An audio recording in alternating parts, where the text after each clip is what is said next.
പക്ഷേ ഒരു exit poll കേരളത്തിൻ്റെ അടുത്ത കാല ചരിത്രത്തിൽ ആദ്യമായിട്ട് ഒരു എക്സിറ്റ് പോള് നടത്താനുള്ള ധൈര്യം ഒരു ചാനലും നടത്തിയിട്ടില്ല.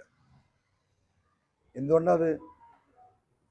ഒരു ഇഫക്റ്റും ഇല്ലാത്തൊരു മനുഷ്യൻ ഒരു തെരഞ്ഞെടുപ്പിൽ മത്സരിച്ചിട്ട് ഈ പറയുന്ന എക്സിറ്റ് പോള് നടത്താതെ ശേഷിയില്ലാതെ പോയത് വളരെ വ്യക്തമാണ്.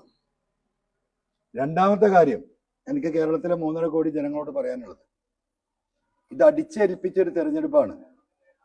ജനങ്ങൾ അതിൽ പ്രതിഷേധത്തിലാണ്. ആ രീതിയിൽ ഇതിനെ ഇലക്ഷൻ ക്യാമ്പയിൻ നടത്തിയവരാണ് ഈ പറയുന്ന LDFും ചെറുതായിട്ട് UDFും. പക്ഷേ നിജസ്ഥിതി നേരെ തിരിച്ചാണ്. ജനങ്ങൾ ആവേശപൂർവ്വം ഈ തെരഞ്ഞെടുപ്പിനെ ഏറ്റെടുത്തിരിക്കുകയാണ്. അതാണ് തെരഞ്ഞെടുപ്പ് പെർസെൻറ്റേജ് കാണുന്നത്. 2021 ഞാൻ മത്സരിച്ചപ്പോൾ ഉണ്ടായ